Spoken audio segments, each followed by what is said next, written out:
So I'll echo what Hillary said. It's such a practice, such a joy to practice together. Maybe it's a practice to be together too, right? As some of you know, I'm Diana Clark, and I teach here on Monday nights. And it's a pleasure to be here on a Sunday morning. Well, I think Gil is teaching a retreat. I think that's where he is. So, today I thought I'd talk a little bit about this idea. Sometimes we use this word Dharma. What is Dharma? Like, what is it? What is a Dharma talk? And what is it like to follow the Dharma or be with the Dharma? Or like, what is that really? And we have so many different ideas about it. Maybe each of us have our own idea. There's lots of room for maybe interpretation. And part of the reason why there's room for interpretation is because this word in Pali means so many different things, and it gets used in so many different ways. And one way that isn't so common, but it's kind of meaningful for me, is this idea that Dharma in Pali, this word comes from the root dur, which means to hold, to support. So the Dharma is something that can hold us and support us and prevent us from falling. And what does that mean, to fall? Well, maybe for each of us, we have our own idea of what that means, to fall. Fall into despair, fall into hopelessness, or just fall into not caring, or maybe for whatever it might mean for us. So the Dharma is something that is support and can hold. And also, of course, the Dharma is often understood as the Buddha's teachings.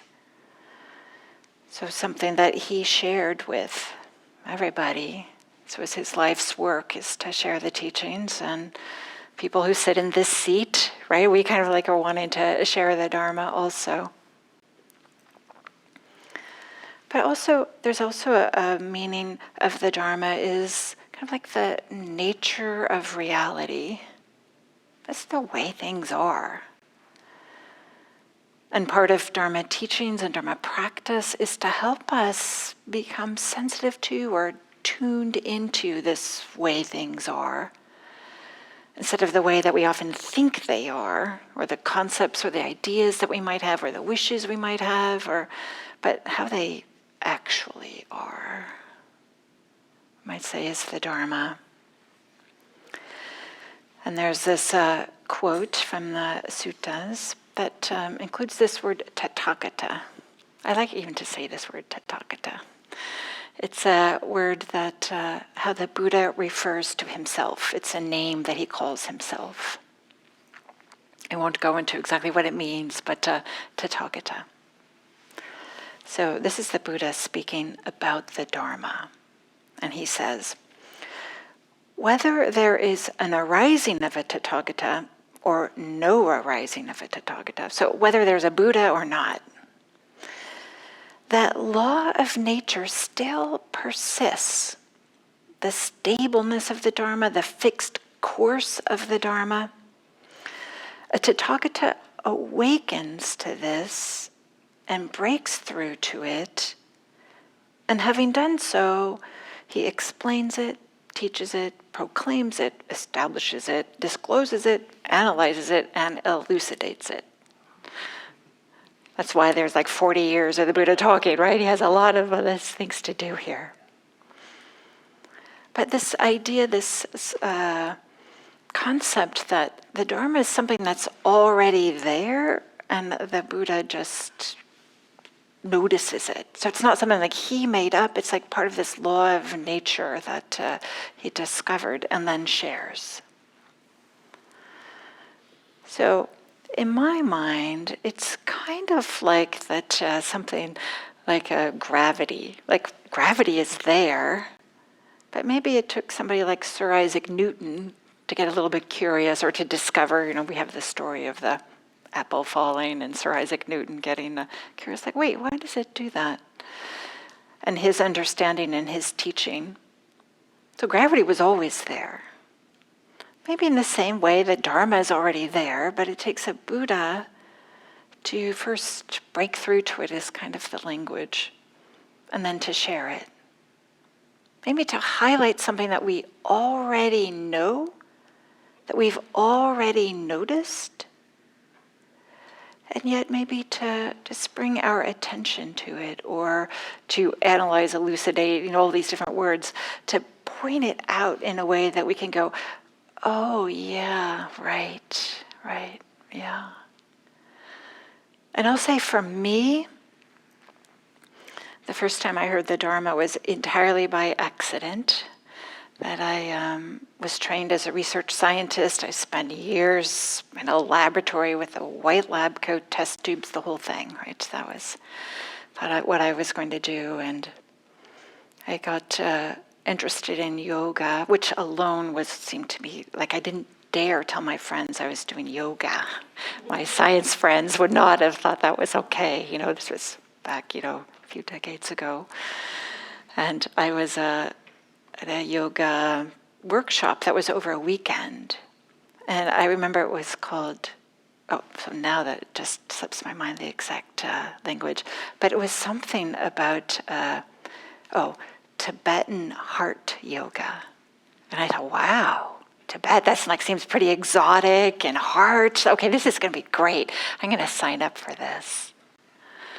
My life was a little bit of a mess then, and I was just looking for something that would be helpful. And so this workshop, we did a lot of, the postures, asana practice, what we typically think of when we think of yoga. And in the description, there said there'd be some philosophy. And I thought, oh, okay, philosophy's kind of interesting. So after we had done all these postures, then we had a little break, and then we're supposed to come back for the philosophy part. So we're all sitting in, on our yoga mats in our cute little yoga outfits, right? And in walks this person, which I now know was in Tibetan monastic robes, red and gold and this kind of shiny stuff. I'm like, oh my goodness, no, thank you. I did not sign up for this. I don't want any religion, thank you. No. But I was sitting as far as possible from the door, and it would have been really awkward for me to get up and walk out. Otherwise, honestly, I probably would have. That was just where I was in my life. I wasn't looking for answers and religion and by some dude wearing these odd clothes. But I stayed, and he started to talk about the Four Noble Truths. And this was the first time I'd ever heard anything like this. The truth of suffering, the truth of a cause of suffering, truth of the cessation, the ending of suffering, and a way to the ending of suffering. And something in me, I don't know, resonated, and I found myself sitting there with tears going down my face, this recognition, oh yeah, there's something here.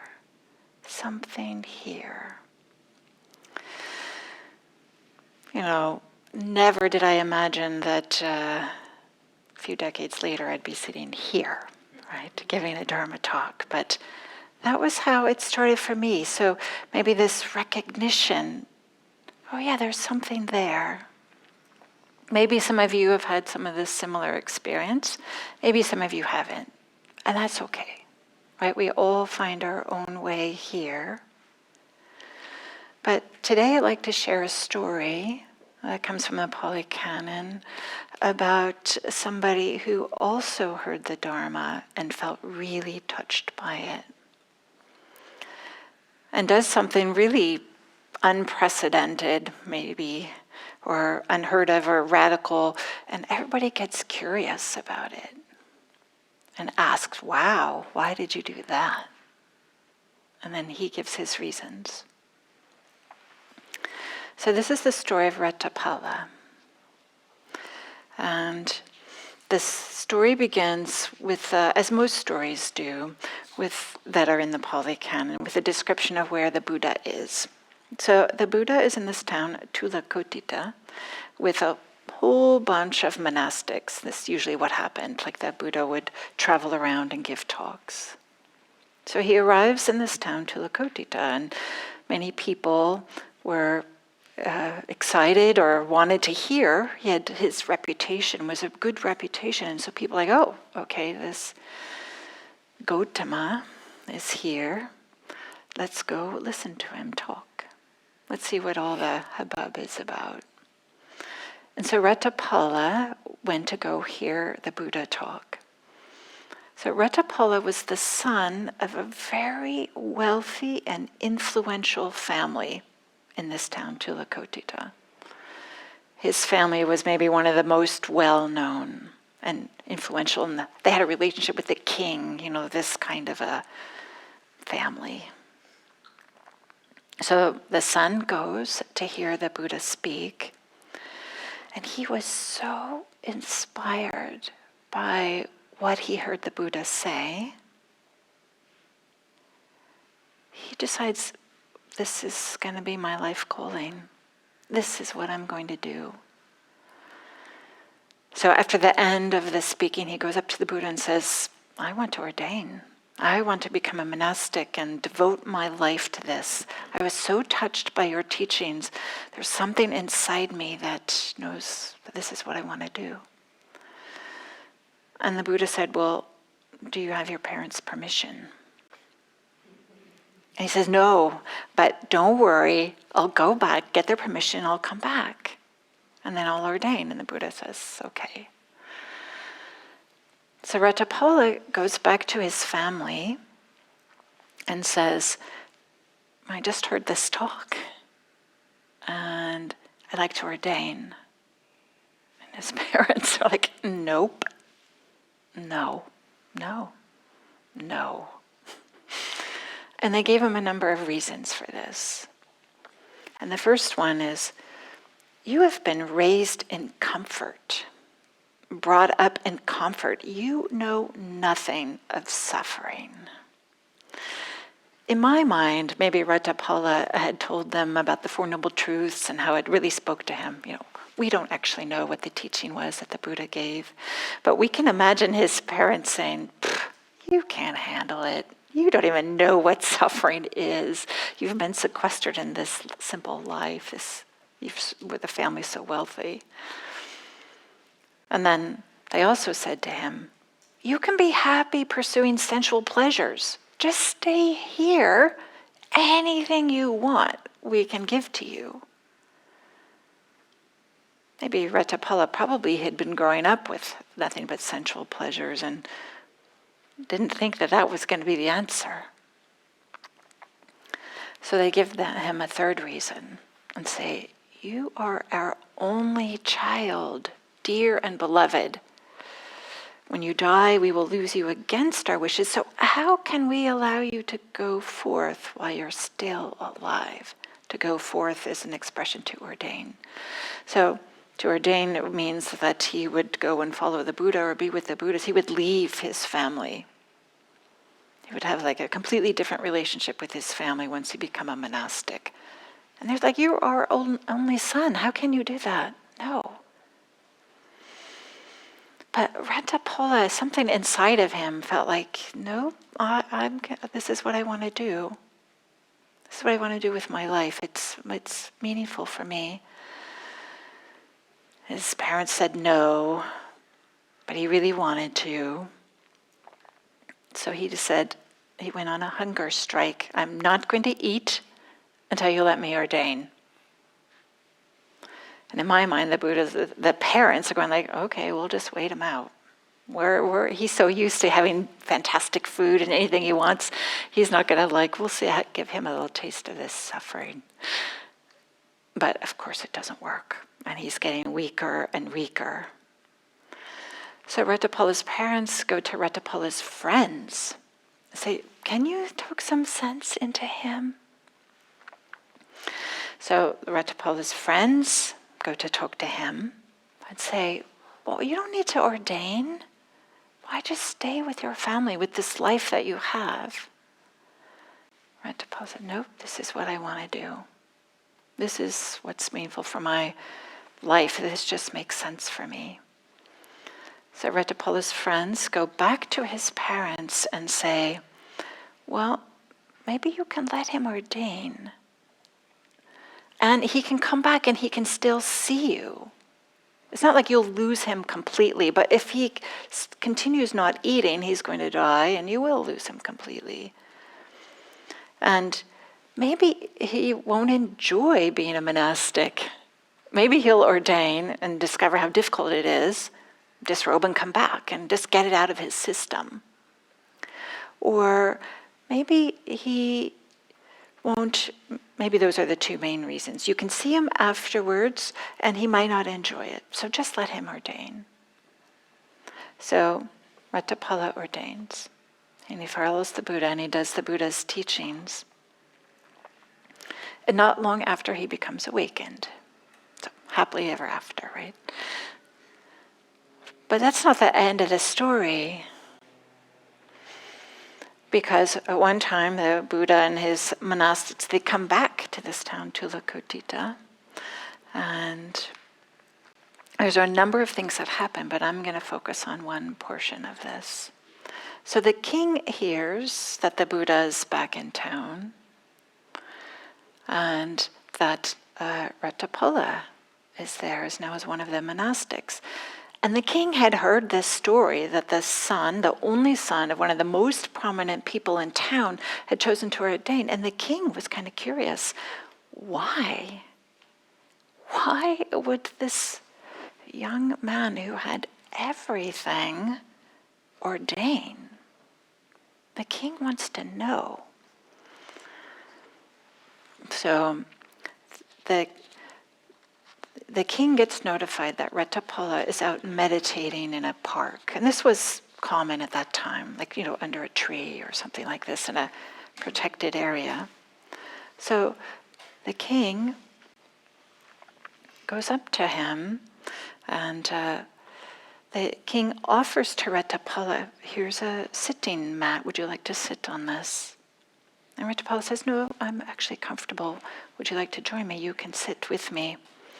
So this is pretty unheard of. Like the king is teaching or showing respect to Ratapala, this young man.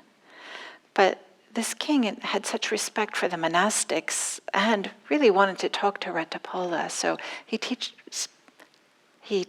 speaks to him with such respect. And Ratapala also offers him respect and says, why don't you sit with me? So here's these two people sitting.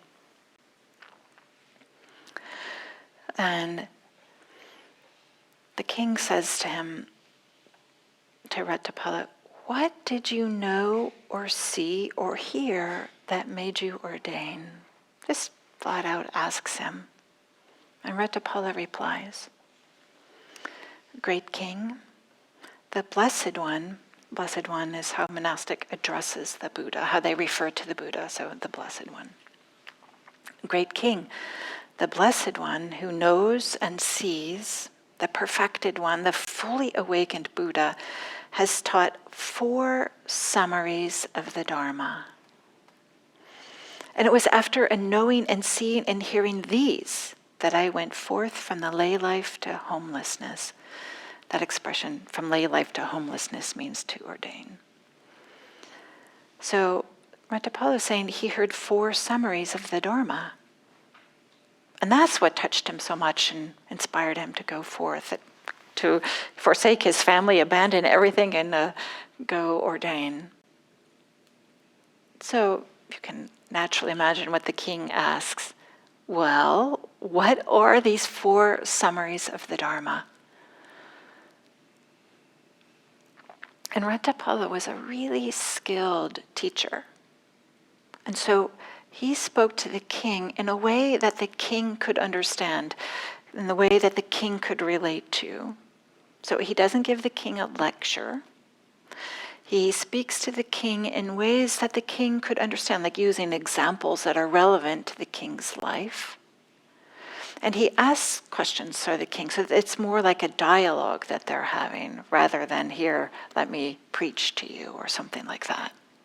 We can imagine that this is something that a king would appreciate. And I'll say in the Buddhist teachings in the Pali Canon that practitioners, people like us, are often referred to as royalty also. Like there's something, some dignity or some royalty within us. I appreciate this recognition that we, all of us, have our own dignity, whomever we are, whatever our life is. There's some part of us that's royalty as well. So I like to imagine that as Ratapala is talking to this king, maybe he's talking to us. So the Ratapala gives the first summary of the Dharma. The world is unstable and swept away. The king asks for clarification. What does that mean? The world is unstable and swept away. So here's Ratapala's response. What do you think, great king? When you were 20 or 25 years of age, were you proficient at riding elephants, horses, and chariots, and at archery? Were you strong and capable? I was, Master Ratapala. Sometimes it seems as if I had superpowers then. I don't see anyone who could have equaled me in strength. Well, what do you think, great king? These days, are you just as strong and capable? No, Master Ratapala, for now I am old, elderly, and senior. Sometimes I intend to step in one place, but my foot goes somewhere else. This is what the Buddha was referring to when he said, the world is unstable and swept away. So Ratapala is pointing out what the king already knows, that aging happens. And some proficiencies and capabilities and strengths that we had when we were younger, that goes away. We all know this. And I'm sure the king recognized that. But maybe he hadn't thought about it before. Things are unstable. And I like how the king gives this example that's explicitly about being unstable, right? That he tends his foot to step one way, but it goes another. Maybe even trips or slips or something. The second summary that Ratapala says, the world has no shelter and no savior. And the king asks for clarification. What does that mean? And Ratapala says, as an example, asks a question. In this royal court, the king is saying this to Ratapala.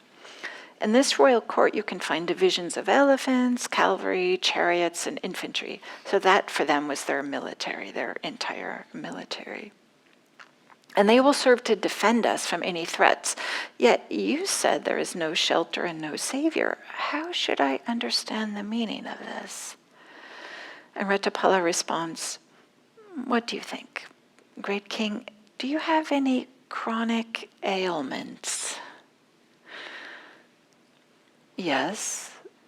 Sometimes my friends and colleagues, relatives and family members surround me thinking, the king's going to die. And Ratapala says, well, what do you think, great king? Can you get your friends and colleagues, relatives and family members to help? Can you say to them, please, my dear friends and colleagues, relatives and family members, all of you, can you share my pain? Can you take some of it so that I don't feel it? These chronic ailments. No, I can't get my friends to share my pain. Rather, I alone must feel it. Ratapala says, well, this is what the Buddha is referring to when he said, the world has no shelter and no savior. So often we have this idea that something out there is going to make us feel better. Other people, other things. But it's pointing to, like, no, there are difficulties that we cannot run away from. There are difficulties that nobody can take away from us, that we alone have to be with. That nobody else, even though we want them to, and there's industries that are trying to think, oh, as long as you just do this or buy that or do this other thing, then somehow all your difficulties will go away. So the king has surrounded himself with these tools of warfare, thinking that that will protect him. But, in modern day, we might have, what do we surround ourselves with that we think is going to protect us from experiencing difficulties, feeling difficulties, some of these things that actually can't go away? I know, like, there's this whole industry, like, oh no, you can feel younger, just take this. You can look younger, just do this, right? That's some of what we hear. But there's nobody that can protect us from sicknesses completely, aging completely, chronic ailments completely, right? They happen. That was the second summary of the Dharma. The third summary of the Dharma is, Retapala says, the world has no owner. You must leave it all behind and pass on. And the king asks for clarification. What do you mean? In this royal court, you can find abundant gold coin and bullion stored in dungeons and towers. And yet you said the world has no owner. You must leave it all behind and pass on. How should I understand that? And Retapala says, well, what do you think, great king? These days, you amuse yourself, supplied and provided with the 5 kinds of sensual stimulation. 5 kinds: seeing, hearing, tasting, touching, smelling. But is there any way to ensure that in the next life, so after death, that you will continue to amuse yourself in the same way? Can you guarantee that after death you will still be able to have this, whatever makes you feel good? Or will others make use of everything, all this gold and bullion, all these things that you think are going to make you feel good? After you die, you're not necessarily going to feel good. Others are going to have that. They're going to have whatever the objects were, or whatever the equivalent of gold bullion is for us today. So he will have to leave behind all his possessions. Everything. And not only possessions, but in the next life, will we be able to amuse ourselves with sight, seeing, smelling, tasting, touching, smelling? We don't know. Nobody knows. So the king maybe was doing all this hoarding, right? He talked about how much gold he had in the dungeons and towers. There's a way in which we kind of like accumulate things, thinking that this is going to protect us or make us happy. But there's a part of us that knows that's not the case. So then the 4th summary of the Dharma. The world is wanting, insatiable, the slave of craving. And the king asks for clarification. How should I understand the meaning of this? Retapala responds, well, what do you think, great king? Do you dwell in the prosperous land of Kuru? That was the country in which they were. I do. So what do you think? Suppose a trustworthy and reliable person were to come from the east. They would approach you and say, dear sir, you should know this. I come from the east, and there is this large country that is successful and prosperous and full of people, and they have many elephants, cavalry, chariots, and infantry, and there's lots of money and grain, and you could easily conquer it. And you should conquer it.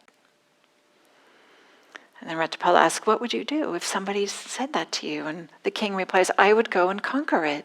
and get all the their warfare and their people and their grain and wealth. And then Ratapala continues, well, suppose a trustworthy and reliable person were to come from the West and were to say to you, there's this large country that is successful and has all this army and people and wealth, and you could easily conquer it. What would you do? And the king says, well, I would go to the West and conquer that one. And you know where this story is going, right? And then if somebody comes from the North and says this, oh, I would conquer that too. Somebody comes from the South and says this, oh, I'd conquer that too. So it's pointing to like the king just it wants anything and everything that he feels like he can get.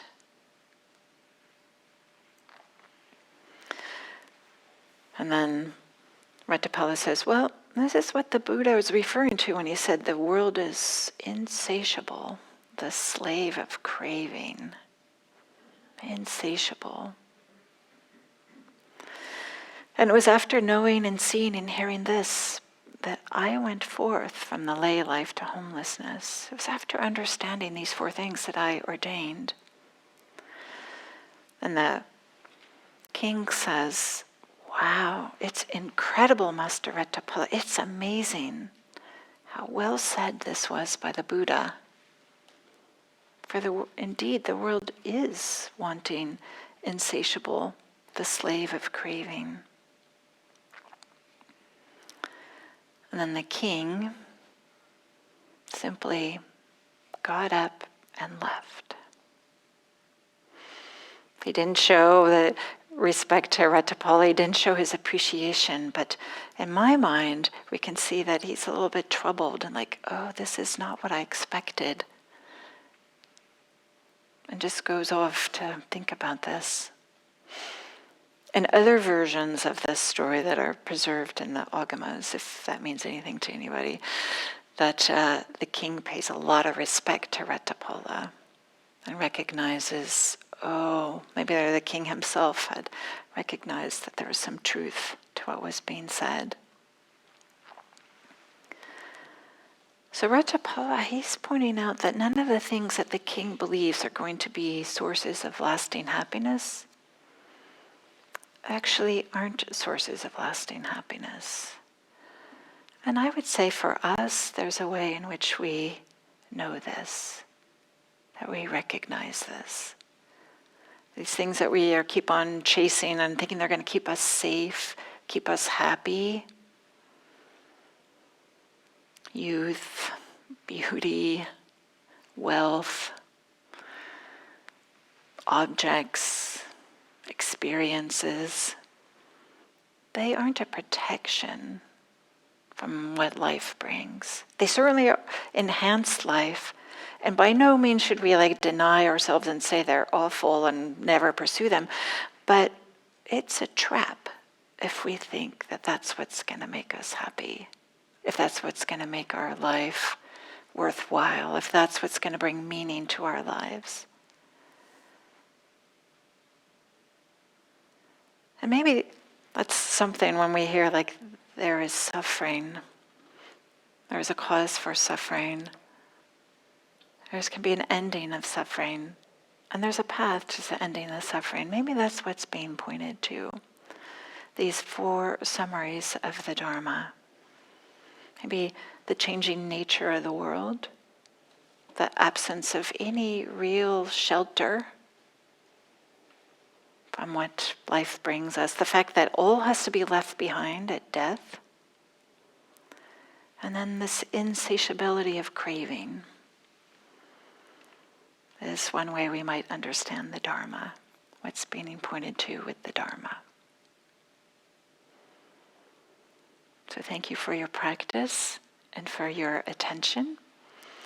And I'll stay up here if anybody has any questions. Thank you.